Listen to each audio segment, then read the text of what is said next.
അസ്സലാമു അലൈക്കും. അൽഹംദുലില്ലാഹി വസ്സലാത്തു വസ്സലാമു അലാ റസൂലില്ലാഹി വഅലാ ആലിഹി വസഹ്ബിഹി അജ്മഈൻ അമ്മാ ബഅദ്. അപ്പോൾ നേരത്തെ സൂചിപ്പിച്ച പോലെ തന്നെ അണ്ടർസ്റ്റാൻഡിങ് ലവ് എന്ന് പറയുന്ന ഒരു ടോപ്പിക്കാണ്. പ്രേമം എന്ന് പറഞ്ഞാൽ എന്താണ് എന്നുള്ളതാണ് ഞാൻ പറയാൻ ഉദ്ദേശിക്കുന്ന ടോപ്പിക്ക്. ഞാൻ ഇൻട്രൊഡക്ഷൻ ഒന്നുമില്ലാതെ നേരെ വിഷയത്തിലേക്ക് കടക്കുകയാണ്. നിങ്ങൾക്ക് നിങ്ങളുടെ കുറച്ചും കൂടിയും ഒന്ന് ശ്രദ്ധിച്ചിരുന്നാലൊക്കെ ചിലപ്പോൾ ഇത് മനസ്സിലാവാൻ സാധ്യതയുള്ളതുകൊണ്ട് നിങ്ങൾക്ക് എപ്പോഴാണോ ബോറടിക്കുന്നത് അപ്പോൾ ഞാൻ നിർത്തും കേട്ടോ. അപ്പോൾ ഞാൻ തുടങ്ങുകയാണ്. ഇതിൽ തുടക്കം നിങ്ങൾ കാണുന്ന പോലെ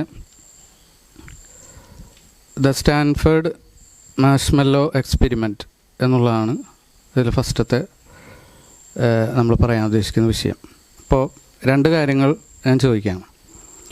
ഒന്ന്, സ്റ്റാൻഫേർഡ് എന്ന് പറഞ്ഞാൽ എന്താണെന്ന് നിങ്ങൾക്കറിയോ? ആർക്കെങ്കിലും കേട്ടില്ല? ഓക്കെ. സ്റ്റാൻഫേർഡ് എന്ന് പറഞ്ഞിട്ടുണ്ടെങ്കിൽ അടിയിലുണ്ട് ഒരു യൂണിവേഴ്സിറ്റിയാണ് സ്റ്റാൻഫേർഡ് യൂണിവേഴ്സിറ്റി. ഇപ്പോൾ ഈ യൂണിവേഴ്സിറ്റിയുടെ പ്രത്യേകത എന്താണെന്ന് വെച്ചാൽ മെഡിക്കൽ സയൻസിൽ, വൈദ്യശാസ്ത്രത്തിൽ ഈ ലോകത്തുള്ള ഏറ്റവും വലിയ യൂണിവേഴ്സിറ്റി എന്ന് വേണമെങ്കിൽ ഇതിനെ പറയാം. നമ്മൾ ഇവിടെ ഒരു ഗുളിക ഇറങ്ങുന്നുണ്ടെങ്കിൽ ആ ഗുളികയുടെ പിന്നിൽ, അല്ലെങ്കിൽ ഒരു ഹെൽത്ത് ആക്ഷൻ അല്ലെങ്കിൽ ഹെൽത്ത് പ്രാക്ടീസ്, ഇതൊക്കെ നമ്മൾ പലപ്പോഴും മലയാളത്തിലും ഓരോ ഡോക്ടർമാർ പറഞ്ഞിട്ടൊക്കെ കേൾക്കും. ഈ ഡോക്ടർമാരെ അവലംബം എന്ന് പറഞ്ഞാൽ ഇവരുടെ ഗവേഷണങ്ങളൊക്കെയാണ്. സ്റ്റാൻഫോർഡ് യൂണിവേഴ്സിറ്റിയാണ് മെയിൻ ഗവേഷണങ്ങളുടെ കേന്ദ്രം. അപ്പോൾ ഇത് പണ്ട് മുതലേ തുടങ്ങിയിട്ടുണ്ട്. 1970 സ്റ്റാൻഫോർഡ് യൂണിവേഴ്സിറ്റി നടന്ന ഒരു എക്സ്പെരിമെൻറ്റിനെ പറ്റിയിട്ടാണ്, ഒരു പരീക്ഷണത്തെ പറ്റിയിട്ടാണ് നമ്മൾ പറഞ്ഞു തുടങ്ങുന്നത്. അപ്പോൾ പ്രേമവും ഇതും തമ്മിൽ എന്താണ് ബന്ധം എന്നുള്ളത് ചിലപ്പോൾ നിങ്ങൾക്ക് സംശയം വരും. പക്ഷേ വളരെ വലിയ ബന്ധം നമ്മുടെ ജീവിതത്തിലെല്ലാ മേഖലയായിട്ട് ഈ പരീക്ഷണത്തിനുണ്ട്. രണ്ടാമത്തെ ചോദ്യം, മാർഷ്മെല്ലോ എന്ന് പറഞ്ഞാൽ എന്താണെന്ന് അറിയാം നമുക്ക്? എന്താണ് മാർഷ്മെല്ലോ? ക്യാൻഡി. നിങ്ങളെല്ലാവരും തിന്നിട്ടുണ്ട്? അത് തിന്നവരൊന്ന് കഴിയുമ്പോൾ ഓക്കെ, എല്ലാവർക്കും അറിയാം. അപ്പോൾ പണ്ടത്തെ ഒരു 5 വർഷം മുമ്പ് 10 വർഷം മുമ്പൊന്നും പരിചയമില്ലാത്ത ഒരു മിഠായിയാണ് അല്ലേ? അപ്പോൾ ഇപ്പോൾ കുട്ടികളൊക്കെ തിന്നാൻ തുടങ്ങി. അപ്പോൾ ഈ മാർഷ്മെല്ലോ പണ്ട് മുതലേ നമ്മളുടെ പാശ്ചാത്യ ലോകത്തൊക്കെ കുട്ടികളുടെ ഏറ്റവും ഇഷ്ടപ്പെട്ട ഈ പഞ്ഞിമിഠായി, അങ്ങനത്തെ ഒക്കെ ഏറ്റവും ജനകീയമായ ഒരു മിഠായിയാണ്. അപ്പോൾ ഈ പരീക്ഷണം എന്താണെന്ന് വെച്ചാൽ 1970 ഒരു സൈക്കോളജിസ്റ്റ്, അദ്ദേഹത്തിൻ്റെ പേര് വാൾട്ടർ മിച്ചൽ എന്നാണ്. അദ്ദേഹം സ്റ്റാൻഫോർഡ് യൂണിവേഴ്സിറ്റിയിലെ ഒരു പ്രൊഫസറാണ്. മൂപ്പര് നടത്തിയ പരീക്ഷണം എന്ന് പറഞ്ഞാൽ ഈ കാണുന്ന സംഗതി തന്നെയാണ്.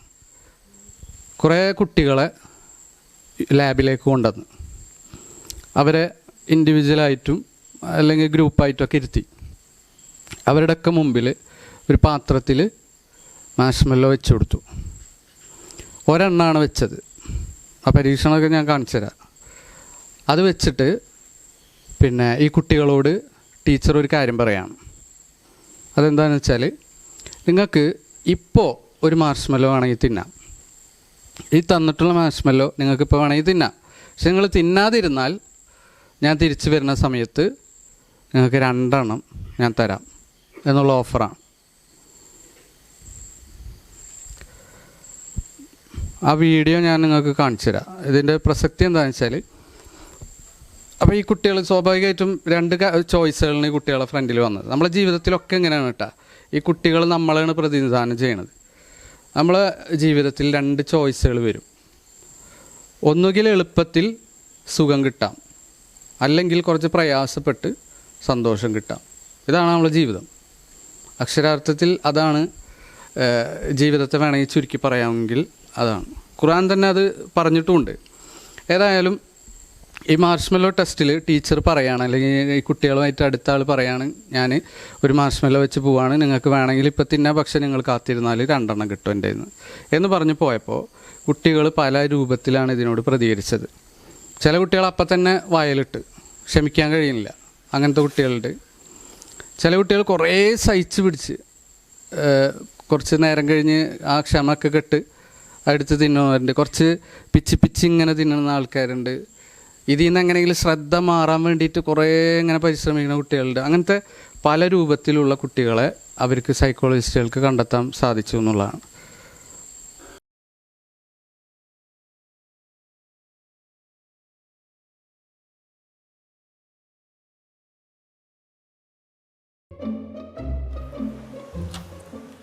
Okay, sit in that chair. All right, here's the deal. Marshmallow, for you. You can either wait, and I'll give you another one if you wait, or you can eat it now. When I come back, I'll give you another one, so then you'll have two. But stay in here and stay in the chair till I come back, okay? All right.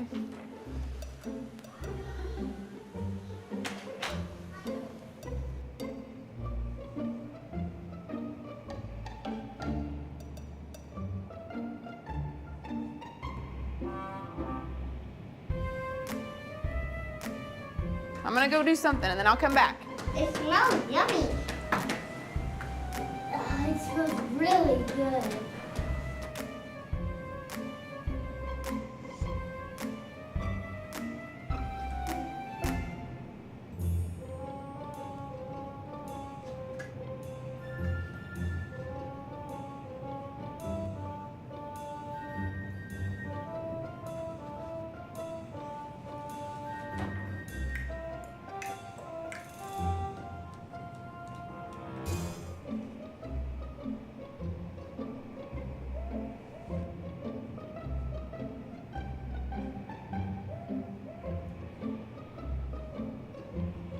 All right, so it's up to you. You can have it now or you can wait. Okay?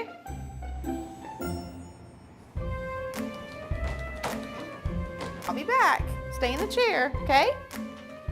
Okay.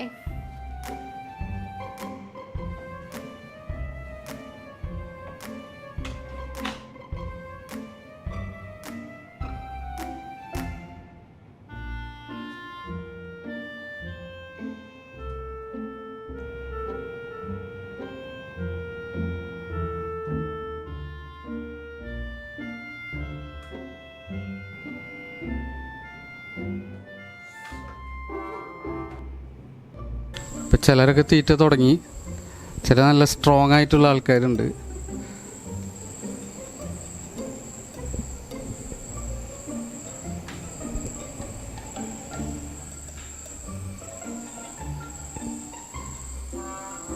All right, so I'm gonna leave and then I'll come back, okay? So you can either eat it right now or you can wait. Either way, okay? Okay.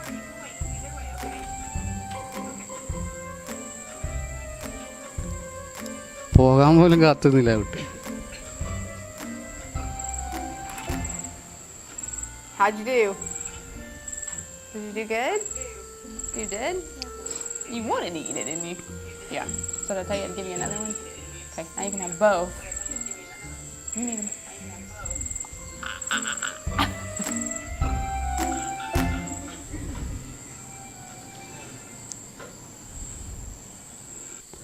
Okay, അപ്പോൾ നിങ്ങൾ കണ്ടതുപോലെ കുട്ടികൾ പല രീതിയിലാണ് പ്രതികരിച്ചത്. ഇതിനിപ്പോൾ എന്താ ഒരു രസകരമായ പരീക്ഷണം എന്ന് നിങ്ങൾക്ക് ചിലപ്പോൾ തോന്നും. പക്ഷേ ഈ ലോകത്തെ ഏറ്റവും പ്രസിദ്ധമായ പരീക്ഷണമാണിത്. നിങ്ങൾ യൂട്യൂബ് എടുത്ത് നോക്കിയാൽ കോടിക്കണക്കിന് വ്യൂസുള്ള ഒരുപാട് പഠനങ്ങളും പുസ്തകങ്ങളും ഗ്രന്ഥങ്ങളും ഒക്കെ നടന്നിട്ടുള്ള ഒരു പരീക്ഷണമാണിത്. ഇതെന്താണെന്ന് വെച്ചാൽ ഈ പരീക്ഷണം ഇവിടെ അവസാനിക്കുന്നില്ല. ഈ ലാബിലെ പരീക്ഷണം കഴിഞ്ഞതിന് ശേഷം ഈ സയൻറ്റിസ്റ്റുകൾ 40 വർഷം ഈ കുട്ടികളുടെ പിന്നീടുള്ള ജീവിതം പിന്തുടർന്നു. അപ്പോൾ എന്താ സംഭവിച്ചതെന്ന് വെച്ചാൽ 2 രൂപത്തിലുള്ള കുട്ടികളുണ്ടായല്ലോ. പെട്ടെന്ന് നിന്ന കുട്ടികളുണ്ട്, കുറച്ച് ക്ഷമിച്ച കുട്ടികളുണ്ട്, കുറേ ക്ഷമിച്ച് 2 നേടിയെടുത്ത കുട്ടികളുണ്ട്. ഇവരുടെയൊക്കെ ജീവിതം ഇവർ അപ്പൂപ്പന്മാരാവണ വരെ ഇവർ പിന്തുടരാണ് ഈ സയൻറ്റിസ്റ്റുകൾ പിന്തുടർന്നപ്പോൾ അവർ കണ്ടത് the second marshmallow ended up having higher SAT scores. ക്ഷമിച്ച രണ്ടാമത്തെ വരുന്ന വരെ കാത്തു നിന്ന്, ആ ടീച്ചർ വരുന്ന 10-15 മിനിറ്റ് കാത്തു നിന്ന കുട്ടികൾ അവരുടെ ജീവിതത്തിൽ നല്ല അക്കാദമിക പിന്നെ സ്കോറുകൾ, അത് SAT സ്കോറുകൾ അവർക്ക് കൂടുതലായിരുന്നു, ഇവിടുത്തെ SSLC പോലെ.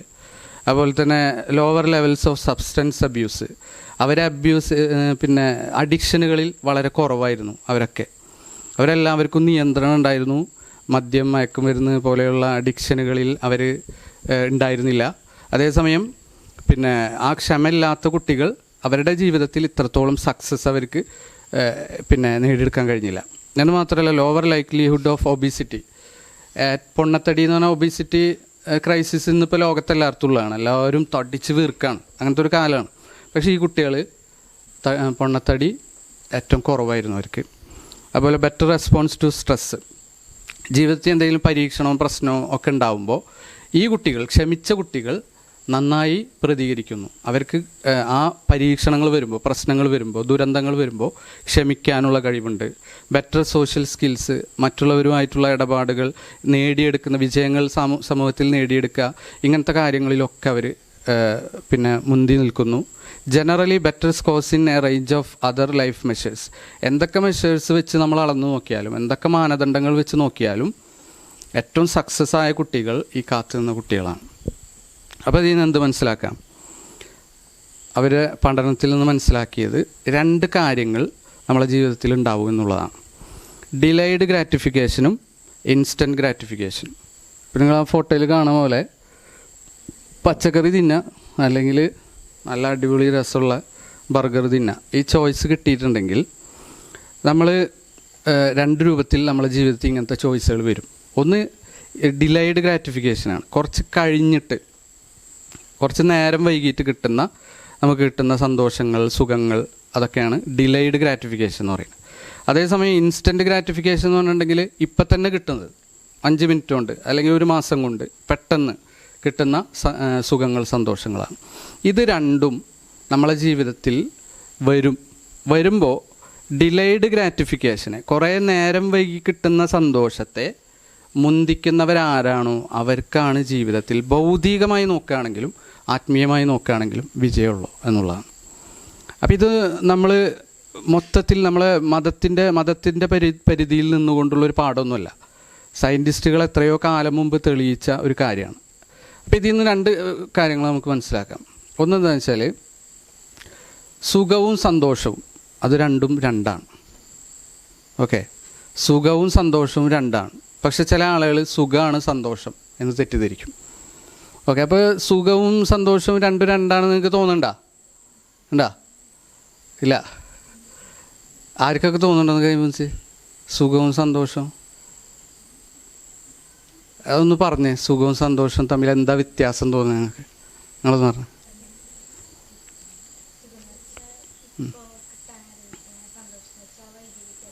ഓക്കെ, അപ്പോൾ വൈകി കിട്ടുന്നതാണ് സന്തോഷം അല്ലേ?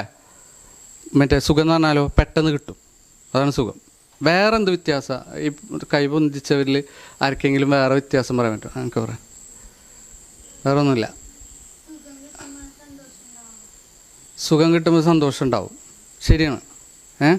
പക്ഷേ സന്തോഷം എന്ന് പറഞ്ഞാൽ ഒരു കോമൺ ആയിട്ടുള്ള സാധനമാണ്. സുഖം എന്ന് പറഞ്ഞിട്ടുണ്ടെങ്കിൽ നശ്വരാണ്. അതാണ് 2ാമത്തെ പോയിൻ്റ്. സുഖം എന്താണ്? മൊമെൻ്ററിയാണ്, ടെമ്പററിയാണ്, പെട്ടെന്ന് കഴിഞ്ഞു പോകും. അതേസമയം സന്തോഷമോ കുറേ നാൾ നീണ്ടുക്കും.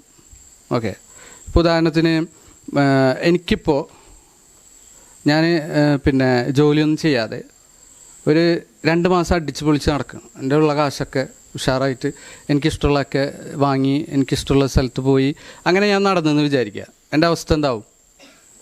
എനിക്ക് സന്തോഷം വരൂലേ? എനിക്ക് സന്തോഷം ഉണ്ടാവില്ലേ? ഇപ്പം ഞാൻ ആ കാശ് കൊണ്ട് പലതും ചെയ്താൽ എനിക്ക് സന്തോഷം ഉണ്ടാവും. പക്ഷെ അത് പെട്ടെന്ന് തീരും അല്ലേ? 2 മാസം കഴിഞ്ഞാൽ പിന്നെ ഞാൻ എന്താവും? എന്തെങ്കിലും ജോലിയും തിരഞ്ഞ് നടക്കും. അപ്പം എനിക്ക് സന്തോഷം ഉണ്ടാവുമോ? ഇല്ല. അപ്പോൾ സുഖത്തിൻ്റെ പ്രത്യേകത എന്താണെന്ന് വെച്ചാൽ പെട്ടെന്ന് തീരും. സന്തോഷമാകട്ടെ കുറേ നാൾ നിലനിൽക്കും. ഇപ്പം 2 പ്രത്യേകതകൾ സുഖത്തിനും സന്തോഷത്തിനും ഇടയിലുള്ള വ്യത്യാസം ആയിട്ട് വരുന്നു. ഒന്നെന്താണെന്ന് വെച്ചാൽ സന്തോഷം വൈകിട്ടേ കിട്ടുള്ളൂ, ഡിലേയ്ഡ് ഗ്രാറ്റിഫിക്കേഷൻ. എന്ന് മാത്രമല്ല സന്തോഷം നല്ല നീളം ഉണ്ടാവും. സുഖമാകട്ടെ പെട്ടെന്ന് കിട്ടും, പക്ഷെ അതെന്തായിരിക്കും? വളരെ കുറച്ചുമായിരിക്കും. അപ്പോൾ ഇത് നമ്മളെ ജീവിതത്തിൽ എപ്പോഴും നമ്മൾ ചിന്തിക്കേണ്ടത്, നമ്മളെ മനസ്സിൽ കൊത്തിവെക്കേണ്ട ഒരു സാധനമാണ്. സുഖവും സന്തോഷവും എന്താണ്? 2 ഓക്കെ, ഇപ്പം നിങ്ങൾ എക്സാം എഴുതിയില്ലെങ്കിൽ നിങ്ങൾക്ക് പ്രയാസമൊന്നും ഉണ്ടാവില്ല, നിങ്ങൾക്ക് സുഖമായി 2 മാസം അടിച്ചു വിളിച്ച് നടക്കാം. പക്ഷേ ജീവിതത്തിൽ പിന്നീട് എക്സാം എഴുതാത്തതിൻ്റെ പ്രശ്നങ്ങൾ, അല്ലെങ്കിൽ നിങ്ങൾ പഠിക്കാത്തതിൻ്റെ പ്രശ്നങ്ങൾ, നിങ്ങളുടെ ജീവിതത്തിൽ ഒന്നും ചെയ്യാത്തതിൻ്റെ പ്രശ്നങ്ങൾ പിന്നീട് വരുന്നു. അപ്പോൾ ഇത് നമുക്ക് എല്ലാ കാര്യത്തിലും നമ്മുടെ ജീവിതത്തിലെ മൊത്തത്തിലുള്ള നാച്ചർ നമുക്ക് കാണാൻ കഴിയും എന്നുള്ളതാണ് ഈ പരീക്ഷണം നടത്തിയ വാൾട്ടർ മിച്ചൽ പറഞ്ഞത്. അദ്ദേഹത്തിൻ്റെ പുസ്തകത്തിൻ്റെ പേര്, അദ്ദേഹം പഠനമൊക്കെ കഴിഞ്ഞിട്ട് ഒരു പുസ്തകം പ്രസിദ്ധീകരിച്ചു. അതിൽ അദ്ദേഹം പറയുന്നത് നോക്ക്, why self control is the engine of success. വിജയത്തിൻ്റെ എൻജിൻ എന്ന് പറഞ്ഞിട്ടുണ്ടെങ്കിൽ അത് സെൽഫ് കൺട്രോളാണ്, സ്വന്തത്തെ നിയന്ത്രിക്കുക എന്നുള്ളതാണ്. അപ്പം അദ്ദേഹം പറയുന്നത് എന്താണെന്ന് വെച്ചാൽ, നമുക്ക് സക്സസ് ആവണമെങ്കിൽ, നമ്മുടെ ജീവിതത്തിൽ സന്തോഷം ഉണ്ടാവണമെങ്കിൽ നമുക്ക് ഫസ്റ്റ് വേണ്ടത് നിയമമാണ്. നമുക്കെന്ത് വേണം? നിയമം വേണം. നിയമമില്ലെങ്കിൽ വളരെ ചുരുങ്ങിയ സന്തോഷം ഉണ്ടാവുള്ളൂ. ഞാൻ ഒരു ഉദാഹരണം പറഞ്ഞുതരാം. ഞാൻ ഹോസ്റ്റലിൽ കുറേ നാൾ നിന്നുണ്ട്. ഹോസ്റ്റലിൽ പഠിക്കുന്ന സമയത്ത് ഏറ്റവും ദേഷ്യം, ആരെങ്കിലും ഹോസ്റ്റലിൽ ഉള്ളവരുണ്ടോ? ഹോസ്റ്റലുകാരെങ്കിലും ഇല്ല? ഇല്ല. അപ്പോൾ പിന്നെ ഹോസ്റ്റലിൽ നമുക്ക് ഏറ്റവും ദേഷ്യം എന്തായിരിക്കും എന്നറിയോ? വാർഡനായിരിക്കും. വാർഡന് ഭയങ്കര ദേഷ്യമായിരിക്കും. കാരണം എന്താണ്? അവിടേക്ക് പോകാൻ പറ്റില്ല, ഇവിടേക്ക് പോകാൻ പറ്റില്ല, മറ്റേ ചെയ്യാൻ പറ്റില്ല, അങ്ങനെ കുറേ നിയമങ്ങൾ അല്ലേ? അപ്പം നമ്മൾ ആഗ്രഹിക്കും വാർഡനില്ലാത്തൊരു ദിവസം എന്ത് രസമായിരിക്കും. ഓക്കെ, അപ്പോൾ വാർഡൻ ഒരു ദിവസം ഇല്ലാതായി നിയോഗിക്കുക, നല്ല രസമായിരിക്കും. എല്ലാവരും നല്ല സന്തോഷിച്ച് ഇഷ്ടമുള്ള കാര്യമൊക്കെ ചെയ്ത് ഇഷ്ടമുള്ള സമയത്ത് ചെയ്ത്. ഒരാഴ്ച ഇല്ലാണ്ടായാലും വാർഡൻ, അതുവഴി പ്രശ്നം തുടങ്ങും. ശക്തൻ ദുർബലനെ അടിക്കാൻ തുടങ്ങും. ആരോട് പറയാൻ? നമുക്ക് എന്തെങ്കിലും ഇപ്പം നമുക്ക് ഭക്ഷണം കിട്ടേണ്ടതുണ്ടാവും, പക്ഷെ ആ ഭക്ഷണം തുല്യമായിട്ട് വീതിക്കപ്പെടില്ല. ഒരുത്തൻ കുറേ ഭക്ഷണം എടുക്കും, കുറേ കറി എടുക്കും, നമുക്ക് കിട്ടില്ല. മനസ്സിലായി? കെയോസാണ് പിന്നെ വരിക. ഏറ്റവും നമ്മൾ വെറുക്കുന്ന സാധനം അത് നമുക്ക് ഏറ്റവും സുരക്ഷിതവും സന്തോഷവും നൽകുന്നുണ്ട്. പക്ഷെ ആ സന്തോഷം എന്തല്ല, നശ്വരല്ല, ദീർഘമായതാണ് എന്ന് മാത്രമല്ല പെട്ടെന്ന് കിട്ടണമല്ല, അതിൻ്റെ പ്രഭാവം നമുക്ക് ചിലപ്പോൾ നമുക്കറിയില്ല. ഇപ്പം നിയമം എന്നുള്ളത് നമ്മളെ ജീവിതത്തിൽ എപ്പോഴും നമുക്ക് സന്തോഷം തരുന്നൊരു സാധനമാണ് എന്നുള്ളത് നമ്മൾ മനസ്സിലാക്കണം. നമ്മൾ ചിലപ്പോൾ വെറുക്കും നിയമത്തെ. അങ്ങനെ പോകാൻ പാടില്ല. നിങ്ങൾ 10 മണി കഴിഞ്ഞാൽ വീട്ടിൽ നിന്ന് പുറത്തിറങ്ങാൻ പാടില്ല, വീട്ടിലേക്ക് വരുന്നത് 9 മണിക്ക് മുമ്പ് തന്നെ വന്നിരിക്കണം എന്നുള്ള നിയമം ചിലപ്പോൾ നമുക്ക് ഭയങ്കര പ്രയാസമായിരിക്കും. അല്ല ഇന്ന ആളെ വീട്ടിൽ പോയി നിൽക്കാൻ പാടില്ല, അല്ലെങ്കിൽ ഇന്ന ആൾക്കാരുടെ അടുത്തേക്ക് പോകാൻ പാടില്ല. കുറേ നിയമങ്ങളുണ്ട് അല്ലേ ഈ കാലത്ത്. ഈ നിയമങ്ങളൊക്കെ നമ്മൾ വെറുക്കണില്ലേ? പക്ഷെ അതുകൊണ്ടുണ്ടാവുന്ന സന്തോഷം എന്ന് പറയുന്നത് നശ്വരമായിരിക്കും. അതിൻ്റെ ആ നിയമങ്ങൾ നമ്മളനുസരിച്ചാൽ 2 രൂപത്തിലുള്ള സന്തോഷം കിട്ടും. ഒന്നെന്താണെന്ന് വെച്ചാൽ, അനുസരിക്കുന്ന സമയത്ത് നമ്മൾക്ക് ആ നിയമത്തിലൂടെ വരുന്ന ഒരു സന്തോഷം ഉണ്ടാവും, ഒരു കാര്യം ഉണ്ടാവും, ഒരു ഹെൽപ്പ് ഉണ്ടാവും. ആ ഹെൽപ്പ് നമുക്ക് കിട്ടും. ഉദാഹരണത്തിന് പിന്നെ 10 മണിക്ക് ശേഷം നമ്മൾ കുറേ നേരം വൈകി ഉറങ്ങിയിട്ടുണ്ടെങ്കിൽ നമുക്ക് വരുന്ന കുറേ ഹെൽത്ത് പ്രശ്നങ്ങളുണ്ട്. ഉദാഹരണത്തിന് സ്റ്റാൻഫോർഡ് യൂണിവേഴ്സിറ്റിയിലെ തന്നെ ഒരു പ്രൊഫസറുണ്ട്, ആൻഡ്രൂ ഹ്യൂബർമാൻ എന്നാണ് മൂപ്പരെ പേര്. മൂപ്പര് പറയുന്നത്, ഒരാൾ 10 മണിക്ക് ശേഷം മൊബൈൽ 4 ദിവസം നോക്കിക്കഴിഞ്ഞാൽ അയാളുടെ ഡിപ്രഷൻ വരാനുള്ള സാധ്യത പിൻകാലത്ത്, ആ സമയത്ത് വരില്ല, പിൻകാലത്ത് പ്രായമാവുന്ന സമയത്ത് ഡിപ്രഷൻ വരാനുള്ള സാധ്യത കൂടും. മനസ്സിലായോ? അപ്പോൾ നമുക്ക് വിഷാദരോഗമാവും. പിന്നെ എന്താ പറയുക, ഒരു 20 കഴിഞ്ഞ് 25 35 ആ സമയത്തായിരിക്കും വിഷാദരോഗം വരിക. അതിന് സാധ്യത കൂടുതൽ ആണെന്ത്? 10 മണിക്ക് ശേഷമുള്ള സ്ക്രീന്. പക്ഷേ 10 മണിക്ക് മുമ്പ് സ്ക്രീൻ ഓഫാക്കണമെന്ന് പറഞ്ഞാൽ നമുക്ക് പ്രയാസമല്ലേ? നമുക്കതൊരു സന്തോഷം പോയി, ഒരു സന്തോഷമല്ല, ഒരു സുഖം പോയി അല്ലേ? പക്ഷെ ആ സുഖം കൊണ്ട് കിട്ടുന്ന സന്തോഷം എന്താണ്? നേരത്തെ ഉറങ്ങി നേരത്തെ എണീക്കുന്ന ആളുകളെ സംബന്ധിച്ചിടത്തോളം അവരാണ് ഏറ്റവും ഹാപ്പി ആയിട്ടുള്ള ആളുകൾ എന്നുള്ളതും പഠനം നടന്നു. മനസ്സിലായോ? കാരണം എന്താണെന്ന് വെച്ചാൽ സൂര്യപ്രകാശം ഉണ്ടല്ലോ, സൂര്യപ്രകാശത്തിൽ പിന്നെ ആദ്യത്തെ സമയം സുബൈക്ക് ശേഷമുള്ള സമയം ഉണ്ടല്ലോ, ഒരു 8 മണി വരെയുള്ള അതിനിടയിലുള്ള സമയം, ആ സമയത്ത് സൂര്യനെ കാണാൻ നല്ല ഭംഗിയല്ലേ? ഭംഗി മാത്രമല്ല ഉള്ളത്, സൂര്യൻ അപ്പോൾ തരുന്ന രശ്മികൾക്ക് ഒരു പ്രത്യേകത ഉണ്ട്. അത് നമ്മളെ കണ്ണിലേക്ക് പോയി കഴിഞ്ഞാൽ നമുക്ക് സെറട്ടോണിൻ്റെ അളവ് കൂടും. സെറട്ടോണിൻ എന്ന് പറഞ്ഞിട്ടൊരു ഹോർമോൺ ഉണ്ട് നമ്മളെ ശരീരത്തിൽ, അത് കൂടും. സെറട്ടോണിനാണ് നമ്മുടെ സന്തോഷത്തിൻ്റെ ഹോർമോൺ, സന്തോഷവുമായി ബന്ധപ്പെട്ട ഹോർമോൺ. നേരിട്ടല്ല, സന്തോഷവുമായി വളരെ ഇമ്പാക്റ്റ് ഉണ്ടാക്കുന്ന ഹോർമോൺ. ഇത് കുറയുമ്പോഴാണ് നമുക്ക് ദുഃഖം വരുന്നത്. അപ്പോൾ രാവിലെ എണീക്കുന്ന ആളുകൾക്ക് ഭയങ്കര സന്തോഷമാണ്, അവർ സുഖം കിട്ടിയില്ല അവർക്ക്, പക്ഷെ ജീവിതത്തിൽ എന്തുവരാണ്, അവർ കൂടുതൽ ഹാപ്പിയാണ്. അപ്പോൾ ഈ പഠനങ്ങൾ നമുക്ക് പറഞ്ഞു തരുന്നത് എന്താണ്? നിയമം നമുക്ക് ഡയറക്റ്റായിട്ട് എന്ത് തരുന്നു? സന്തോഷം തരുന്നു. ഓക്കെ, അതുമാത്രമല്ല, നിയമം പാലിക്കുമ്പോൾ നമ്മളെ തലച്ചോറ് പിന്നെ മറ്റു പ്രയാസങ്ങൾ, മറ്റ് നമുക്കിഷ്ടമില്ലാത്ത സാധനങ്ങൾ സഹിക്കാനുള്ള ശേഷി ഉണ്ടാക്കി തരുന്നു. മനസ്സിലായി? ഇപ്പോൾ അന്ന ലെംകി എന്ന് പറഞ്ഞിട്ട് സ്റ്റാൻഫോർഡ് യൂണിവേഴ്സിറ്റിയിലെ തന്നെ ഒരു പ്രൊഫസറുണ്ട്. അവരുടെ പഠനം ഇതാണ്. പിന്നെ നമ്മൾ മനഃപൂർവ്വം പ്രയാസം അനുഭവിക്കുമ്പോൾ, പ്രയാസം എന്ന് പറയുമ്പോൾ നിയമം പ്രയാസമാണല്ലോ, മനഃപൂർവ്വം നമ്മളൊരു നിയമം ഉണ്ടാക്കി. ഞാൻ എല്ലാ ദിവസവും ഒരു 2 പേജ് ഖുർആൻ ഓതും, അല്ലെങ്കിൽ ഒരു പുസ്തകം വായിക്കും. ഒരു നിയമമാണല്ലോ, വലിയ രസമൊന്നും ഉണ്ടാവില്ല അല്ലേ, സുഖം ഉണ്ടാവില്ല. പക്ഷെ ആ നിയമം നമ്മൾ അനുസരിക്കുമ്പോൾ, മനഃപൂർവ്വം നമ്മൾ ഏറ്റെടുത്ത് മനഃപൂർവ്വം നമ്മൾ ചെയ്യുമ്പോൾ നമ്മളുടെ തലച്ചോറിൽ നമ്മളെ പ്രീഫ്രണ്ടൽ കോർട്ടെക്സ് എന്ന് പറഞ്ഞൊരു സാധനമുണ്ട്, ഇവിടെയാണത്. ഈ സാധനം ശക്തിയാവും. ആ സമയത്ത് നമ്മളോട് ടീച്ചർ പറയാണ് 5 പേജ് നിങ്ങൾ വായിച്ച് വരണം നാളെ എന്ന് പറഞ്ഞ് നീ അയക്കുക. നിങ്ങൾക്കൊരു പ്രയാസം ഉണ്ടാവില്ല. നിങ്ങളെ പ്രീഫ്രണ്ടൽ കോർട്ടെക്സ് നിർത്തണം ഉണ്ടല്ലോ, അവർക്ക് ഭയങ്കര പ്രയാസമായിരിക്കും. അവർക്ക് 5 പേജ് എന്ന് പറഞ്ഞാൽ ആലോചിക്കാൻ തന്നെ പറ്റില്ല. മനസ്സിലാവുണ്ടെങ്കിൽ അതുകൊണ്ട് തന്നെ ചില സയൻറ്റിസ്റ്റുകൾ പറയും, നിങ്ങൾ സാധാരണ ചെയ്യുന്ന കാര്യങ്ങൾ പോലും നിയമത്തിലൂടെ ചെയ്യുക, വെറുതെ നിയമം ഉണ്ടാക്കുക. ഉദാഹരണത്തിന് നിങ്ങൾ പല്ലേക്ക് എങ്ങനെ ഒന്ന് കാണിച്ച്, പല്ലേക്കണ ആക്ഷൻ കാണിച്ച്. ഇങ്ങനെ കേൾക്കണവരുണ്ട് അല്ലേ, ഇങ്ങനെ കേൾക്കണവരുണ്ട്, ഇങ്ങനെ കേൾക്കണവരുണ്ടാ? ഇല്ല, ആരുമില്ല. ആ, അപ്പോൾ പല്ല് യഥാർത്ഥത്തിൽ തേക്കേണ്ടത് ഇങ്ങനെയാണ് അത്രേ. എങ്ങനെ? ഇങ്ങനെയാണ്. ഇതാണ് പുതിയ പഠനം. ഇങ്ങനെ വട്ടം കറക്കുക, എന്നിട്ട് ഇങ്ങനെ ആക്കുക. ഇങ്ങനെയാണ് ഇത്ര പല്ല് തേക്കേണ്ടത്. അപ്പോൾ ഇത് ഭയങ്കര പ്രയാസമല്ലേ? പക്ഷെ നിങ്ങളത് നിയമാക്കി നോക്ക് ജീവിതത്തിൽ. ഇനി ഞാൻ പല്ലേക്കാണെങ്കിൽ ഞാൻ അങ്ങനെ തേക്കുള്ളൂ. രാവിലെ എണീറ്റ് ഈ സാധനം നടത്തിയ എത്ര സമയം എടുക്കും? സാധാരണഗതിയിൽ ഒരു 20 സെക്കൻഡ് കൊണ്ട് കഴിയണ പരിപാടി 2 മിനിറ്റ് 3 മിനിറ്റ് അത്ര ഉള്ളൂ. വലിയ പ്രയാസമൊന്നുമല്ല, പക്ഷെ 3 മിനിറ്റ് അല്ലേ? ചില സയൻറ്റിസ്റ്റുകൾ പറഞ്ഞ് നിങ്ങളെന്ത് ചെയ്യുക, പിന്നെ പല്ലേക്കാണെങ്കിൽ നിങ്ങളൊക്കെ വലത്തെ കൈ കൊണ്ടല്ലേ തേക്കുക, ഇടത്തെ കൈ കൊണ്ട് തേക്കുക. ഇടത്തെ കൈ കൊണ്ട് തേച്ചിട്ടുണ്ടെങ്കിൽ നിങ്ങളെ പ്രീഫ്രണ്ടൽ കോർട്ടെക്സ് ശക്തമാവും. കാരണം വേണ്ടാത്ത നിയമം നിങ്ങൾ സ്വമേധയെ ഏറ്റെടുത്ത് നിങ്ങൾ ചെയ്യുകയാണ്. അപ്പം നിങ്ങൾക്ക് നിങ്ങളുടെ പ്രീഫ്രണ്ടൽ കോർട്ടെക്സ് ശക്തിയാവുകയും ജീവിതത്തിൽ മറ്റ് പ്രയാസങ്ങൾ വരുന്ന സമയത്ത്, നമുക്കിഷ്ടമില്ലാത്ത കാര്യങ്ങൾ കാണുന്ന സമയത്ത് സഹിക്കാനുള്ള ശേഷി ഉണ്ടാവും. മനസ്സിലായി? അപ്പോൾ നിങ്ങൾ അതന്നെ ചെയ്യണമെന്നൊന്നുമില്ല, ഈ പറഞ്ഞ കാര്യങ്ങൾ തന്നെ ചെയ്യണമെന്നില്ല. ഓൾറെഡി നിങ്ങൾക്ക് കുറേ നിയമങ്ങളില്ലേ. പിന്നെ ലൈറ്റ് ഓഫ് ആക്കേണ്ട സമയമുണ്ട്, നിങ്ങൾക്ക് വായിക്കേണ്ട കാര്യങ്ങളുണ്ട്. അങ്ങനത്തെ ഒക്കെ നിയമങ്ങൾ സന്തോഷപൂർവ്വം ഏറ്റെടുക്കുക. ഇതൊക്കെ ഈ നിയമങ്ങളൊക്കെ എനിക്ക് ജീവിതത്തിൽ ഗുണമാണ് ഉണ്ടാക്കുക, എനിക്ക് സന്തോഷമാണ് ഉണ്ടാക്കുക. 2 രൂപത്തിൽ, ഡയറക്റ്റായിട്ടും സന്തോഷം ഉണ്ടാക്കും, ഇൻഡയറക്റ്റായിട്ട് നമുക്ക് നമ്മളെ പ്രീഫ്രണ്ടൽ കോർട്ടെക്സും അതുപോലെയുള്ള കാര്യങ്ങളൊക്കെ ശക്താക്കും, ബ്രെയിൻ ശക്താക്കും. അതുകൊണ്ട് പെട്ടെന്ന് കിട്ടുന്നതിനോടുള്ള ഇഷ്ടം ഒന്ന് കുറയ്ക്കുക. Select your pain. Select your pain എന്ന് പറഞ്ഞാൽ അതിൻ്റെ അർത്ഥം എന്താ? നിങ്ങളുടെ വേദനയെ നിങ്ങൾ തിരഞ്ഞെടുക്കുക. ജീവിതം മുഴുവൻ വേദനയൊക്കെ തന്നെയാണ്, നമുക്കിഷ്ടമില്ലാത്ത കാര്യങ്ങളൊക്കെ തന്നെയാണ്. പക്ഷേ ഏത് വേദനയാണ് നമ്മൾ തിരഞ്ഞെടുക്കുന്നത് അതിനനുസരിച്ച് നമ്മുടെ ജീവിതത്തിൽ സന്തോഷം ഉണ്ടാവും.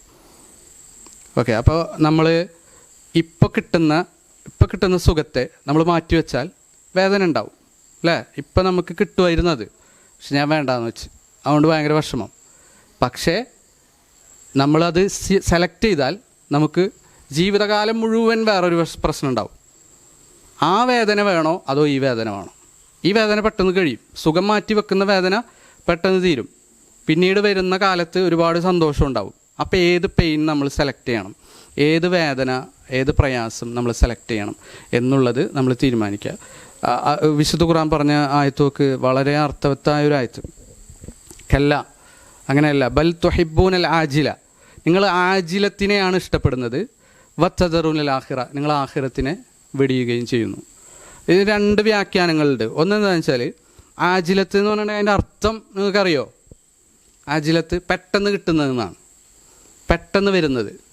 നിങ്ങൾ ഇഷ്ടപ്പെടുന്നത് പെട്ടെന്ന് വരുന്നതിനെയാണ്. ആഖിറത്ത് എന്ന് പറഞ്ഞാലോ അങ്ങനെ അല്ലാത്തത്, കുറേ കഴിഞ്ഞിട്ട് വരുന്നത്, ഡിലേഡ് ആയിട്ടുള്ളതിന് നിങ്ങൾക്ക് ഇഷ്ടമില്ല. ഈ ആയത്ത് നിങ്ങളൊന്ന് ആലോചിച്ച് നോക്ക്. 1970 ഈ സ്റ്റാൻഫോർഡ് യൂണിവേഴ്സിറ്റിയിലെ പ്രൊഫസർമാർ കണ്ടെത്തിയ സാധനം 1400 വർഷം മുമ്പ് ഖുർആൻ പറഞ്ഞിട്ടുണ്ട്. നമ്മളെ ജീവിതത്തിൽ നമ്മൾ ഇഷ്ടപ്പെടേണ്ടത് പെട്ടെന്ന് കിട്ടുന്ന സുഖങ്ങളെയല്ല, നേരെ മറിച്ച് കുറേ നേരം വൈകി എത്തുന്ന നമ്മളുടെ സന്തോഷത്തെയാണ്. അപ്പോൾ നമ്മളെ ജീവിതത്തിൽ മതം നമുക്ക് കുറേ നിയമങ്ങളൊക്കെ വെച്ചിട്ടുണ്ട്. സുബഹിക്ക് എണീക്കണം, നിസ്കരിക്കണം, നോമ്പ് നോൽക്കണം, നിങ്ങൾക്കറിയോ എന്നാ ലെംകി എന്ന് പറഞ്ഞ പ്രൊഫസറില്ലേ? നിങ്ങൾക്ക് ബോറടിക്കണ്ട, പറയല്ലേ? എന്നാ ലെംകി എന്ന് പറഞ്ഞ പ്രൊഫസർ പറയുന്നത് ഒരു മനുഷ്യന് ഏറ്റവും കൂടുതൽ ബെനഫിറ്റ് ചെയ്യുന്ന ഈ പിന്നെ ജീവിതത്തിലെ പ്രയാസങ്ങൾ സഹിക്കാനുള്ള സഹനശേഷി നൽകുന്ന ഒരു കാര്യമാണ് നോമ്പ്. അവർ 30 ദിവസം നോമ്പെടുക്കുന്ന ഒരു സ്ത്രീയാണ്. അപ്പോൾ നമ്മളെ മതം നമുക്ക് ഓരോ നിയമങ്ങൾ വെച്ചിട്ടുള്ളത് നമ്മളെ ദുഃഖിപ്പിക്കാനല്ല. നമുക്ക് ദുഃഖമാണെന്ന് നമുക്ക് തോന്നും, അത് നശ്വരമായ ദുഃഖമാണ്.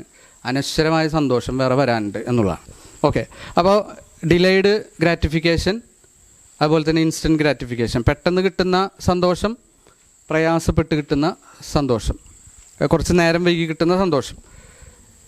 ഇത് ഞാൻ കുറച്ച് ഉദാഹരണങ്ങൾ പറഞ്ഞിട്ടുണ്ട്. Social media vice studying. നമുക്ക് നല്ല ആഗ്രഹമുണ്ട് ഇൻസ്റ്റാഗ്രാം എടുത്ത് നോക്കാൻ, പക്ഷേ നാളെ പരീക്ഷയാണ്, അല്ലെങ്കിൽ നമുക്ക് കുറച്ച് പഠിക്കാനുണ്ട്, അല്ലേ? ഇതിലേതാ ഡിലേഡ് ഗ്രാറ്റിഫിക്കേഷൻ? നേരം വൈകി വരുന്ന സന്തോഷം ഏതാ? സ്റ്റഡിയിങ് ആണ്, അല്ലേ? പെട്ടെന്ന് കിട്ടുന്ന സന്തോഷം social. High calorie vice versus healthy food. നല്ല ആരോഗ്യപ്രദമായ ഭക്ഷണം, ചിലപ്പോൾ ചോറായിരിക്കും, ചോറും പയറും സാമ്പാറും. പിന്നെ പെട്ടെന്ന് കിട്ടുന്ന സന്തോഷം ഷവർമ, അല്ലേ? അപ്പോൾ നിങ്ങൾ ഷവർമ തിന്നരുതെന്നൊന്നല്ല കേട്ടോ ഞാൻ പറയുന്നത്. ജീവിതത്തിൽ ഹെൽത്തിന് എന്ത് ചെയ്യണം? നമ്മളെപ്പോഴും എന്ത് ചെയ്യണം? മുന്തിക്കണം. എപ്പോഴെങ്കിലൊക്കെ വേണമെങ്കിൽ എന്ത് ചെയ്യുക, ഒരു ഷവർമ തിന്നോ, അതൊന്നും വേണ്ടാന്ന് ഞാൻ പറയുന്നില്ല. അപ്പോൾ എപ്പോഴും ഷവർമയില്ല, എപ്പോഴും രസമുള്ളത്, എപ്പോഴും പിസ്സ, എപ്പോഴും നൂഡിൽസ്, അല്ലേ? അതൊക്കെ ഇൻസ്റ്റൻറ്റ് ഗ്രാറ്റിഫിക്കേഷൻ. ഒരു 5 വർഷം കഴിഞ്ഞാൽ അതിൻ്റെയൊക്കെ പ്രശ്നങ്ങൾ നമ്മുടെ ജീവിതത്തിൽ ഉണ്ടാവും. ഇപ്പോൾ നല്ല രസമുള്ളൊരു സാധനമാണ്, നല്ല രസമുള്ളൊരു ബിസ്ക്കറ്റ് പറഞ്ഞേ, ഹൈഡ് ആൻഡ് സീക്ക്. പിന്നെ കുട്ടികൾക്ക് ഓറിയോ ഭയങ്കര ഇഷ്ടമാണ് കുട്ടികൾക്ക്, അല്ലേ? അതിൻ്റെ ഹെൽത്ത് ഡാമേജുകളാണ് ഇന്നിപ്പോൾ സോഷ്യൽ മീഡിയ എടുത്ത് നോക്കിയാൽ എല്ലാത്തിലും കാണുന്നത്, അല്ലേ? എന്തൊക്കെ പ്രയാസങ്ങൾ നമ്മൾ ജീവിതത്തിൽ ഉണ്ടാക്കുന്നത്. നമ്മൾ ചെറുപ്പകാലത്ത് ഒരു 10 വയസ്സിൻ്റെ ഇടയിൽ ബിസ്ക്കറ്റ് കഴിക്കുന്ന തന്നെ ഒഴിവാക്കലാണ് നല്ലത് എന്നാണ് പറയുന്നത്. അപ്പോൾ നമുക്ക് അതിൻ്റെ ബെനഫിറ്റ്, അതിൻ്റെ സന്തോഷം, അതിൻ്റെ പിന്നെ ലോങ് ടേമിലുള്ള സന്തോഷമൊക്കെ പിന്നെ ആയിരിക്കും കിട്ടുക. പക്ഷെ ആ സമയത്ത് കുറേ ആൾക്കാർ പ്രയാസപ്പെടുന്നുണ്ടാവും. അവരാരായിരിക്കും? എന്നോറിയോ ബിസ്ക്കറ്റ് തിന്നണവരായിരിക്കും, മനസ്സിലായോ? അപ്പോൾ അവിടെയൊക്കെ ഒരു നിയന്ത്രണം നമ്മളെ ജീവിതത്തിൽ വന്നാൽ. പിന്നെ extra sleep vice start the day. നമുക്കൊരു പിന്നെ സുബൈ എത്ര 5:05 മറ്റാണ് ബാങ്ക്, 5:30 ഇക്കാമത്തും ഉണ്ടാവും. നമുക്ക് ഒരു അരമണിക്കൂർ, ഒരു 3/4 മണിക്കൂറും കൂടി ഒന്ന് ഉറങ്ങാം, കുഴപ്പമൊന്നുമില്ല. കുറച്ച് ഉറക്കം കൂടുതൽ കിട്ടിയില്ലേ, അല്ലേ? അതേസമയം സ്റ്റാർട്ട് ദ ഡേ, നമ്മൾ ദിവസം തുടങ്ങാം. ഇതിൽ ഇൻസ്റ്റൻറ്റ് ഗ്രാറ്റിഫിക്കേഷൻ ഏതാ? കുറച്ചും കൂടി ഉറക്കം, അല്ലേ? അപ്പോൾ അവിടെ നമ്മൾ എന്തിനു മുന്തിക്കുന്നു? ഇൻസ്റ്റൻറ്റ് ഗ്രാറ്റിഫിക്കേഷനാണോ അതോ ഡിലേഡ് ഗ്രാറ്റിഫിക്കേഷനാണോ? നിയമത്തെ നമ്മൾ മുന്തിക്കുന്നു, അല്ലേ? ഡിലേഡ് ഗ്രാറ്റിഫിക്കേഷൻ മുന്തിക്കുന്നു. പിന്നെ ഒരു എപ്പിസോഡും കൂടി കാണാം, അല്ലെങ്കിൽ വേഗം ഉറങ്ങാം. എന്ത് സെലക്ട് ചെയ്യും? വേഗം ഉറങ്ങാം, അല്ലേ? അതിൻ്റെയൊക്കെ സുഖങ്ങൾ നമുക്ക് നഷ്ടപ്പെടുമെങ്കിലും വിദൂരമായ സന്തോഷങ്ങൾ നമ്മുടെ ജീവിതത്തിൽ, ഒരുപാട് സന്തോഷങ്ങൾ നമ്മുടെ ജീവിതത്തിൽ വരാനുണ്ട്. ഞാൻ അവസാനം എഴുതിയ എന്താ? Affair versus marriage. കല്യാണം കുറച്ച് ടൈം എടുക്കും, അല്ലേ? 22, 25, 20 കല്യാണം നടക്കുന്നത്. പക്ഷേ അഫെയർ എന്ത് ചെയ്യാം? ഇപ്പം തന്നെ ഒരു ഓക്കെ എന്നുള്ള മെസ്സേജ് തിരിച്ചയച്ചാൽ മതി. ഓൾറെഡി അയച്ചിട്ടുണ്ടാവും, നമ്മളെ ഇൻസ്റ്റയിൽ ഇതെടുത്ത് നോക്കിൻ്റെ അവിടെ ഉണ്ടാവും, മെസ്സേജ് എടുക്കുന്നുണ്ടാവും, നാളെ എൻ്റെ കൂടെ പോരുണ്ടോയെന്ന്. നമ്മളെന്ത് ചെയ്താൽ മതി? ഓക്കെ എന്നും പോലും അടിക്കണ്ട. ഇപ്പം എന്താ അടിക്കുക? കെ, അല്ലേ? കെ അടിച്ചാൽ മതി. കെ അടിച്ചാൽ തന്നെ ഈ സന്തോഷം കിട്ടും, ഇൻസ്റ്റൻറ്റ് ഗ്രാറ്റിഫിക്കേഷൻ കിട്ടും. പക്ഷെ അതുകൊണ്ട് ഉണ്ടാവുന്ന ഡിലേഡ് ആയിട്ടുള്ള പ്രോബ്ലങ്ങൾ, അതാണ് ഞാൻ പറയാൻ പോണത്. ഓക്കെ, അഫെയർ എന്ന് പറഞ്ഞാൽ അപ്പോൾ എന്താണ്? Instant gratification. ഇപ്പം തന്നെ ഭയങ്കര സന്തോഷം ഉണ്ടാവും, കുറച്ച് കഴിഞ്ഞാലോ നല്ല ദുഃഖം നമ്മുടെ ജീവിതത്തിൽ, പ്രയാസങ്ങൾ നമ്മുടെ ജീവിതത്തിൽ ഉണ്ടാവും എന്നുള്ള ഞാൻ തെളിയിച്ചു തരും നിങ്ങൾക്ക് എന്താണ് പ്രേമത്തിൻ്റെ പ്രശ്നം. ഓക്കെ, ഇപ്പം ഞാൻ പിന്നെ ചാവക്കാട് നിന്ന് പിന്നെ ബസ് കയറിയ സമയത്ത് ഏതോ ഒരു സ്കൂളിൻ്റെ സ്ഥലത്തെത്തിയപ്പോൾ ഒരുപാട് ആൺകുട്ടികൾ കയറി. ഏതോ സ്കൂളിൽ തന്നെ 10ാം ക്ലാസ്സിന് താഴെയാണ്, കുട്ടികളെ കണ്ടാൽ തന്നെ അറിയാം. ഓരോരുത്തരും ബസ്സിൽ കയറിയിട്ട്, ബസ് നല്ല കാലിയാണ്, ഓരോരുത്തരും കപ്പിളായിട്ടാണ് ഇരിക്കുന്നത്. ഒരാൺകുട്ടി ഒരു പെൺകുട്ടി, ഒരാൺകുട്ടി ഒരു പെൺകുട്ടി. എന്നിട്ടോ അപ്പോൾ അതിൻ്റെ അർത്ഥം എന്താണ്? ആ ക്ലാസ്സിൽ അല്ലെങ്കിൽ ആ സ്കൂളിൽ എല്ലാ പെൺകുട്ടികൾക്കും എല്ലാ ആൺകുട്ടികൾക്കും ഒരേണുണ്ട്, ഒരു ഭർത്താവുണ്ട്. ഓക്കെ, അങ്ങനെയാണ് ഇന്നത്തെ സ്കൂൾ സിസ്റ്റം, ഇന്നത്തെ എഡ്യൂക്കേഷണൽ ഇൻസ്റ്റിറ്റ്യൂഷനുകളിലൊക്കെ നടക്കുന്ന സംഗതിയാണ് പറഞ്ഞത്. എന്നോടൊരു കുട്ടി ചോദിച്ച്, പിന്നെ ലൈൻ സെറ്റായാൽ ചിലവ് തന്നാൽ അത് തിന്നാൻ പറ്റുമോ? മനസ്സിലായോ ഞങ്ങൾക്ക്? അഫെയർ ശരിയായാലേ പിന്നെ ചിലവ് കൊടുക്കും ക്ലാസ്സിൽ, അത് തിന്നാൻ പറ്റുമെന്ന്. അപ്പോൾ അതിൻ്റെ അർത്ഥം എന്താണ്? വലീമൊക്കെ അന്ന് തന്നെ കൊടുത്ത്, ഒരു 15-14 വയസ്സിൽ വലീമൊക്കെ കൊടുത്ത് എല്ലാവരും പിന്നെ വിരുന്നിനൊക്കെ വിളിച്ച് നിക്കാഹൊക്കെ നടന്ന് മാതാപിതാക്കൾ അറിഞ്ഞിട്ടില്ല, സമൂഹം അറിഞ്ഞിട്ടില്ല എന്നുള്ളൂ. അങ്ങനെയാണ് ഇന്ന് ജീവിച്ചുകൊണ്ടിരിക്കുന്നത് സ്കൂളുകളിലും അതുപോലെ തന്നെ ഇതിൽ. അപ്പോൾ നിങ്ങളുടെ ഒരു ഏറ്റവും വലിയ പ്രശ്നം എന്താണെന്ന് വെച്ചാൽ നിങ്ങൾക്ക് പിയർ പ്രഷർ വളരെ കൂടുതലായിരിക്കും. നിങ്ങളെ കൂടെ പഠിക്കുന്നവർക്കും എല്ലാവർക്കും ഓരോ ആളുണ്ട്, മനസ്സിലായോ? ഭയങ്കര പിയർ പ്രഷർ. ഈ പിയർ പ്രഷറിനെ പിന്നെ നമ്മൾ മറികടക്കണമെങ്കിൽ നമ്മളെ തലച്ചോറിന് ഏറ്റവും പ്രധാനപ്പെട്ട ഒരു ഭാഗമാണ് പ്രീഫ്രണ്ടൽ കോർട്ടക്സ് എന്ന് പറയുന്നത്. ഈ പ്രീഫ്രണ്ടൽ കോർട്ടക്സ് നിങ്ങൾ എഴുതി വെക്കണം. നിങ്ങളെ ജീവിതത്തിൽ ഏറ്റവും ശക്തിപ്പെടുത്തേണ്ട ഒരു സാധനമാണ് പ്രീഫ്രണ്ടൽ കോർട്ടക്സ്. പ്രീഫ്രണ്ടൽ കോർട്ടക്സ് ഇപ്പോൾ നമ്മളൊരു കളിയിൽ തോറ്റെന്ന് വിചാരിക്കുക. അപ്പോൾ ഞാനൊരു കളിയിൽ തോറ്റെന്ന് വിചാരിക്കുക. ഞാൻ എൻ്റെ കൂട്ടുകാരായിട്ട് കളിച്ച് ഒരു ഫുട്ബോൾ കളിച്ച്, എനിക്ക് ഫുട്ബോൾ കളിക്കാൻ മര്യാദക്ക് അറിയില്ല, അപ്പോൾ കൂട്ടുകാരെ എന്നെ തോൽപ്പിച്ചെന്ന് വിചാരിക്കാം. എനിക്ക് ഭയങ്കര വിഷമം ഉണ്ടാവില്ലേ? എല്ലാ തോൽവിയും വിഷമം ഉണ്ടാവും. പക്ഷെ ഞാൻ അതും ആലോചിച്ചിങ്ങനെ ഇരിക്കുമോ? എന്താ കാരണം? ഞാൻ അങ്ങനെ ചിന്തിക്കും, ഇതൊരു സ്റ്റുപ്പിഡ് ഗെയിമാണ്, ഒരു കളി അല്ലേ? ഇതല്ലാതെ എന്തൊക്കെ ഉണ്ട്, അതിലൊക്കെ എന്തൊക്കെ വിജയങ്ങൾ, എന്തൊക്കെ കാര്യങ്ങൾ. എനിക്ക് ഫാമിലി ഉണ്ട്, എനിക്ക് പഠനമുണ്ട്, എനിക്ക് ജോലിയുണ്ട്, എനിക്ക് വേറെ കാര്യങ്ങൾ നോക്കാനുണ്ട് അല്ലേ? ഇതാരാ പറഞ്ഞതിന് അറിയോ? പ്രീഫ്രണ്ടൽ കോർട്ടക്സ് ആണ്. ഈ സാധനം വളരെ ദുർബലമാണ് നിങ്ങളുടെ തലച്ചോറിൽ. നിങ്ങളുടെ തലച്ചോറിൻ്റെ വളർച്ച 22 വയസ്സ് വരെ പ്രീഫ്രണ്ടൽ കോർട്ടക്സ് വളരെ ദുർബലമായിരിക്കും. അപ്പോൾ നിങ്ങൾക്ക് ഈ ന്യായം കണ്ടെത്താൻ കഴിയില്ല. എന്തുകൊണ്ട്? എനിക്ക് എല്ലാവർക്കും ഉണ്ട്, എല്ലാ കുട്ടികളും പോകുന്നുണ്ട് ടൂറിന്, എല്ലാവരും എവിടേക്കാണ് പോണത്? ബാംഗ്ലൂർ 10 ദിവസം നിൽക്കാൻ പോണത്, നല്ല കഥയായി. അപ്പോൾ അങ്ങോട്ട് പോകുമ്പോൾ എല്ലാവരും പോകുന്നുണ്ട്, എൻ്റെ ക്ലാസ്സിൽ എല്ലാവരും പോകുന്നുണ്ട്, എനിക്ക് പോകാൻ പറ്റുന്നില്ല. മനസ്സിലായി? പിയർ പ്രഷറാണ്. എല്ലാ കുട്ടികളും അതല്ലേ പറയാം, എല്ലാവരും പോകുന്നുണ്ട് എന്നല്ലേ പറയാം, അല്ലാതെ പോകാൻ ഇഷ്ടമായിട്ടൊന്നുമില്ല. എല്ലാവരും പോകുമ്പോൾ ഞാൻ ഒറ്റപ്പെടുന്നു. ഇതാണ് പിയർ പ്രഷർ എന്ന് പറയുന്നത്. ഇത് കുട്ടികൾക്ക് കൂടുതലാണ്. കാരണം എന്താണ്? പ്രീഫ്രണ്ടൽ കോർട്ടക്സ് പിന്നെ വളരെ ദുർബലമാണ്. ഓക്കെ, അത് കുറച്ച് കഴിഞ്ഞാൽ മാറും. കുറച്ച് കഴിഞ്ഞ് നിങ്ങളൊരു 22-ാം വയസ്സിൽ നിങ്ങളെല്ലാ കൂട്ടുകാരികളും ബാംഗ്ലൂർ 10 ദിവസം നിൽക്കാൻ പോകുന്നുണ്ടെന്ന് പറഞ്ഞാലും നിങ്ങൾക്ക് വലിയ പ്രശ്നമൊന്നും ഉണ്ടാവില്ല. ഞാനില്ല എന്നറിയും, എനിക്ക് വേറെ കാര്യമുണ്ട്. അപ്പോൾ അത് ശക്തിയല്ലാത്തതുകൊണ്ട് തന്നെ നിങ്ങളുടെ കൾച്ചർ, നിങ്ങളുടെ സ്കൂളിലും കോളേജിലൊക്കെ എന്ത് കൾച്ചറാണോ നടക്കുന്നത് അത് മോശമാണെങ്കിൽ അതിലേക്ക് പങ്കാളിയാവാൻ നമ്മൾ പ്രേരിതരാകും. പക്ഷേ അതിലേക്ക് പ്രേരിതമായി നമ്മൾ വല്ല അഫെയറിലൊക്കെ അകപ്പെട്ട് കഴിഞ്ഞാൽ അതുകൊണ്ടുണ്ടാവുന്ന പ്രശ്നങ്ങൾ എന്താണ്? അതാണ് വൈ നോട്ട് എന്ന് പറഞ്ഞാൽ. എന്താ അതിന് കുഴപ്പം എന്നുള്ള ചോദ്യത്തിനുള്ള ഉത്തരമാണ് പറയുന്നത്. കുറേ ഉത്തരങ്ങളുണ്ട്, നിങ്ങൾക്ക് ബോറടിക്കുന്നവരെ ഞാൻ പറയാൻ കഴിഞ്ഞാൽ ഞാൻ നിർത്താം. ഒന്നാമത്തെ point, wanting is not liking എന്നുള്ളതാണ്. ഇത് നിങ്ങൾ എഴുതി വെക്കണം. Wanting is not liking. ഒരു കാര്യം നിങ്ങൾക്ക് ആഗ്രഹമുണ്ട് എന്നുള്ളതുകൊണ്ട് നിങ്ങൾക്കത് ഇഷ്ടമാണെന്നുള്ളതിന് അത് തെളിവല്ല കേട്ടാ. നിങ്ങൾക്കൊരു സാധനം ആഗ്രഹമുണ്ട് അത് കിട്ടണമെന്ന് എന്നതുകൊണ്ട് നിങ്ങൾക്കത് ഇഷ്ടമാണ് എന്നുള്ളതിന് തെളിവല്ല. മനസ്സിലായ? ഇപ്പം എനിക്ക് ഒരു പിന്നെ ഒരു ഫുഡ്, ഇപ്പോൾ ഒരു ഐസ്ക്രീം എന്ന് ചോദിക്കുക, ചോക്ലേറ്റ് കുക്കി ഐസ്ക്രീം അമൂലിൻ്റെ, ഇതെനിക്ക് കിട്ടണമെന്നുണ്ട്, എനിക്ക് ചെന്നേ പറ്റൂ, എനിക്ക് എന്തായാലും വാങ്ങണം. ഇതാണ് നമ്മളെ മനസ്സിൽ അല്ലേ? അതിൻ്റെ അർത്ഥം എന്താണ്? നമുക്കത് ഇഷ്ടമാണെന്നല്ലേ? അല്ലേ? അല്ല, ഇഷ്ടമാണെന്നല്ല അതിൻ്റെ അർത്ഥം. നമുക്കിഷ്ടമില്ലാത്ത കാര്യവും നമ്മൾ ആഗ്രഹിക്കും. അതാണ് ഡോക്ടർ കെൻ ബെറിഡ്ജിൻ്റെ പഠനം തെളിയിച്ചത്. അദ്ദേഹം professor of psychology and neuro science at university of Michigan യൂണിവേഴ്സിറ്റിയിലെ ഒരു സയൻറ്റിസ്റ്റാണ്. മിഷിഗൻ യൂണിവേഴ്സിറ്റി ഇതേപോലെ തന്നെ വളരെ പ്രസിദ്ധമായൊരു യൂണിവേഴ്സിറ്റിയാണ്. കെൻ ബെറിഡ്ജിൻ്റെ പരീക്ഷണം എന്താണെന്ന് വെച്ചാൽ എലീനെ വെച്ചിട്ടാണ്. എലീനെ കണ്ടില്ലേ? എലിയുടെ വാലും എന്താ? മുകളിൽ സ്പൂണിലെന്താ? പഞ്ചസാരക്ക് ഇതിന് ഭയങ്കര സ്വാധീനമുണ്ട്. പഞ്ചസാരയുടെ പ്രത്യേകത, നമ്മളെന്തിൽ പഞ്ചസാര ചേർക്കുന്നോ അത് നമ്മളുടെ തലച്ചോറിൽ ഡോപ്പമീൻ ഉൽപ്പാദിപ്പിക്കും. ഡോപ്പമീൻ എന്നൊരു സാധനമുണ്ട്. ഈ ഡോപ്പമീൻ എന്ന് പറയുന്ന ന്യൂറോ ട്രാൻസ്മിറ്റർ പഞ്ചസാര ഉൽപ്പാദിപ്പിക്കും. അതുകൊണ്ട് നമുക്കിഷ്ടമല്ലെങ്കിലും നമ്മൾ പഞ്ചസാര ഉള്ളത് തിന്നും. അത് കിട്ടണം എന്ന് നമ്മൾ ആഗ്രഹിക്കും. പക്ഷെ അത് ഇഷ്ടമായിട്ടാണോ? അല്ല. ഉരുളക്കിഴങ്ങ് ജ്യൂസ് അടിച്ച് അതിൽ പഞ്ചസാര ഇട്ടാലും നമ്മൾ എന്ത് ചെയ്യും? രണ്ടാമത്തെ ദിവസം രസമില്ല, പക്ഷെ പിറ്റേ ദിവസം എന്ത് ചെയ്യും? ഒന്ന് നോക്കിയാലോ എന്ന് തോന്നും. അതാണ് പഞ്ചസാരയുടെ പ്രത്യേകത.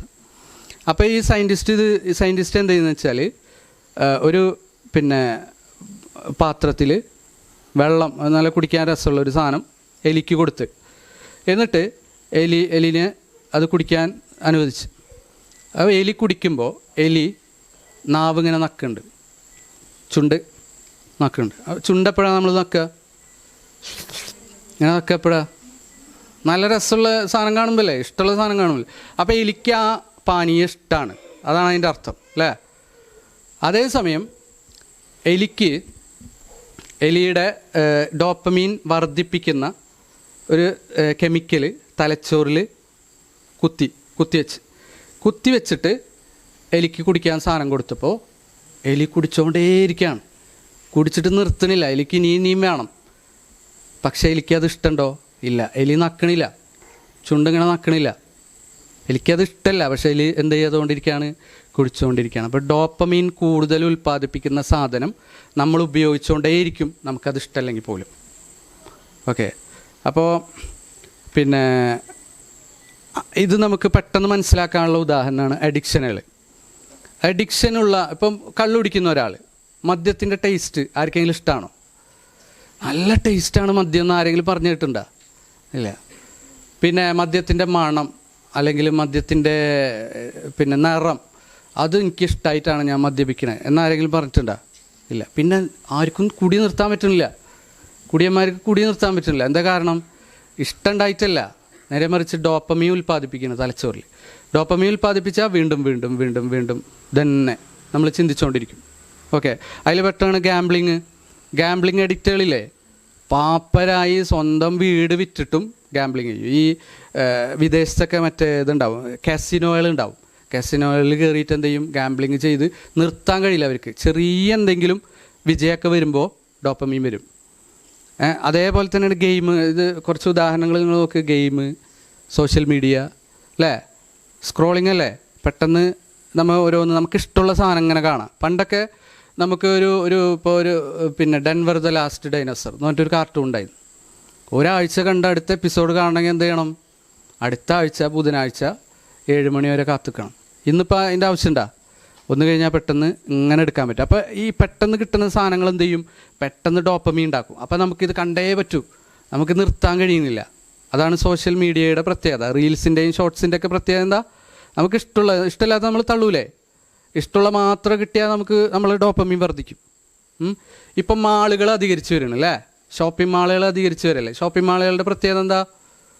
നമ്മളെ ഇവിടുത്തെ സൂപ്പർ മാർക്കറ്റിൽ കിട്ടുന്ന കടലയും പരിപ്പ് തന്നെയാണ് അവിടെയുള്ളത് അല്ലേ. പക്ഷേ ഷോപ്പിംഗ് മാൾ അതുപോലെ ഓൺലൈൻ പർച്ചേസുകൾ, ഓൺലൈനായിട്ട് പർച്ചേസ് ചെയ്യാൻ ഭയങ്കര രസമല്ലേ. മണിക്കൂറുകളോളം ഒരു ചുരിദാർ നോക്കിയിരിക്കും അല്ലേ, ലൈക്ക് അടിച്ച് കാർട്ടിലിട്ട് എന്നിട്ടും നോക്കന്നെ. എന്താ കാരണം? ഡോപ്പമീൻ. ഈ ഡോപ്പമീൻ വരുമ്പോൾ നമുക്ക് ഇഷ്ടമല്ലെങ്കിൽ പോലും നമ്മൾ എന്ത് ചെയ്തുകൊണ്ടിരിക്കും? ഇതിനെ പെർസ്യൂ ചെയ്തുകൊണ്ടിരിക്കും എന്നുള്ളതാണ്. അപ്പോൾ എഡിക്ഷൻ നമുക്ക് എന്ത് ചെയ്യുന്നു? നമുക്ക് തെളിയിച്ച് തരുന്നു നമുക്കിഷ്ടമില്ലാത്ത കാര്യവും നമ്മൾ ആഗ്രഹിക്കും. പ്രേമമായിട്ട് എന്താ ഇതിൻ്റെ പ്രത്യേകത? അതാണ് അടുത്തത് നമ്മൾ പറയുന്നത്. Oxford university. ഇപ്പോൾ ഇവിടെ പറയുന്ന യൂണിവേഴ്സിറ്റികളൊക്കെ ഈ ലോകത്തെ ഏറ്റവും വലിയ യൂണിവേഴ്സിറ്റികളാണ്. ഈ പഠനങ്ങളൊന്നും ഒരു സൗദി അറേബ്യയിൽ മുഫ്തി ഉണ്ടാക്കിയതല്ല. ഇതൊക്കെ എന്താണ്? തെളിയിക്കപ്പെട്ട സംഗതികളാണ്. ഇപ്പോൾ കുറേ കുട്ടികൾക്ക് കൊറിയയിൽ പോയി പഠിക്കണം അല്ലേ. ഏത് യൂണിവേഴ്സിറ്റി പഠിക്കണ്ടേന്നൊക്കെ ചോദിക്കുമ്പോൾ അതൊന്നും എനിക്കറിയില്ല. ഏതെങ്കിലും യൂണിവേഴ്സിറ്റി. കൊറിയയിലെന്താ സംഗതി? ഭയങ്കര വിദ്യാഭ്യാസം അവിടെ. കുറേ സീരിയൽ ഇറങ്ങുന്നുണ്ട് അല്ലേ. അപ്പോൾ അതുകൊണ്ട് അങ്ങോട്ട് പോകണം. യൂണിവേഴ്സിറ്റികളൊന്നും അറിയില്ല. കാംബ്രിഡ്ജ് അറിയില്ല, ഓക്സ്ഫോർഡ് അറിയില്ല, സ്റ്റാൻഫോർഡ് അറിയില്ല. പക്ഷെ പഠിക്കണം എന്നല്ല അതിൻ്റെ അർത്ഥം. കൊറിയ പോകണം. ഈ ഇപ്പോൾ അതൊരു അഡിക്ഷൻ അല്ലേ. കൊറിയൻ സീരിയൽ, കൊറിയൻ ഇതുകളൊക്കെ അഡിക്ഷനായി മാറിക്കൊണ്ടിരിക്കുന്ന ഒരു കാലം. ഇത് നിങ്ങൾക്കറിയോ? നിങ്ങൾക്കിപ്പോൾ അടിച്ച് നോക്കാം ഗൂഗിളിൽ, ലോകത്തെ ഏറ്റവും കൂടുതൽ സൂയിസൈഡ് നടക്കുന്ന രാജ്യങ്ങൾ അടിച്ചു നോക്കിയേ. അതിൽ സൗത്ത് കൊറിയയാണ് ഇപ്പോഴത്തെ സ്ഥാനം. എന്ന് വെച്ചാൽ അവർക്ക് ആർക്കും ഒരു സന്തോഷമില്ല എന്നർത്ഥം. ഈ കാണുന്ന സീരിയലിൽ കാണുന്ന പൊളവളപ്പുണ്ടല്ലോ, അതൊന്നും അവരുടെ ജീവിതത്തിലില്ല. ഇന്ന് ഏറ്റവും കൂടുതൽ ആത്മഹത്യ നടക്കുന്ന ഒരു രാജ്യമാണത്. അവിടേക്ക് പോയിട്ട് അവിടുത്തെ ലൈഫ്, അവിടുത്തെ നൂഡിൽസൊക്കെ അല്ലേ, കൊറിയൻ നൂഡിൽസ്, എന്താ ഇപ്പോൾ കൊറിയൻ നൂഡിൽസും മാഗിയും തമ്മിൽ വ്യത്യാസം? ഒന്നുമില്ല. അത് ആ ഇതിൽ കണ്ട് മനസ്സിലായി. അപ്പോൾ ഇങ്ങനത്തെ അഡിക്ഷനുകൾ നമ്മൾ വരികയാണ്. ഓക്കെ, ഇപ്പോൾ പ്രേമത്തിന് എന്താ പ്രത്യേകത? പ്രേമം, love is original addiction. Love ആണ് ആദ്യമായിട്ടുണ്ടായ അഡിക്ഷൻ എന്നാണ് ചില സയൻറ്റിസ്റ്റുകൾ പറയുന്നത്. അതെങ്ങനെയാണ്? പിന്നെ ഓക്സ്ഫോർഡ് യൂണിവേഴ്സിറ്റി പ്രസിദ്ധീകരിച്ച ഔട്ട് ഓഫ് ഫീഡ് എന്ന് പറയുന്ന പുസ്തകം, ഡേവിഡ് പി പാരിഷിൻ്റെ പുസ്തകമാണ്. അദ്ദേഹം പറയാണ്, people who describe themselves as being madly in love show particular activation in the same brain regions that are stimulated by cocaine. Cocaine എന്ന് പറഞ്ഞാൽ നമുക്ക് എല്ലാവർക്കും അറിയില്ലേ, മയക്കുമരുന്ന് അല്ലേ. മയക്കുമരുന്ന് കഴിക്കുന്നവരുടെ തലച്ചോറിൽ ഏത് ഭാഗമാണോ സ്റ്റിമുലേറ്റഡ് ആവുന്നത്, ശക്തമാവുന്നത്, പ്രബലമാവുന്നത്, അതേ പാർട്ടുകളാണ് പ്രേമത്തിലുള്ളവർക്കും ഭ്രാന്തമായി പ്രേമത്തിലാണ് ഞാൻ എന്ന് പറയുന്നവരുടെയും തലച്ചോറിൽ ആക്റ്റീവായിട്ടുള്ളത്. So love can be kind of addiction. അപ്പോൾ പ്രേമം എന്താണ്? ഒരു അഡിക്ഷനാണ്. അപ്പോൾ പ്രേമത്തിന്, അതുകൊണ്ടാണ് നമുക്ക് പ്രേമിക്കുന്ന ആളെ കാണാതിരിക്കാൻ പറ്റാത്തത്. കള്ളുപിടിയന് രാവിലെ തന്നെ എന്ത് ചെയ്യും? തുടങ്ങും അല്ലേ. അതേപോലെ രാവിലെ എണീക്കുമ്പോൾ മൊബൈൽ എടുക്കണം, മെസ്സേജ് വന്നിട്ടുണ്ടോ, അയാൾ കാണണം, എപ്പോഴും ഫോട്ടോ നോക്കിയിരിക്കും. എത്രത്തോളം എന്ന് വെച്ചിട്ടുണ്ടെങ്കിൽ ഒരു ദിവസത്തെ 85% ഒരു പഠനത്തിൽ കാണിക്കുന്ന 85% നമ്മൾ അയാളെ പറ്റിയായിരിക്കും ഓർക്കുക. നിസ്കരിക്കുന്ന സമയത്തും നോമ്പ് വിൽക്കുന്ന സമയത്തൊക്കെ ഇയാളെ പറ്റി തന്നെ ഓർമ്മ. നമ്മളെ എന്താ പറയുക, ഒരു കവിയുണ്ട്, ഇതിൻ്റെ പേര് ലൈല മജ്നു.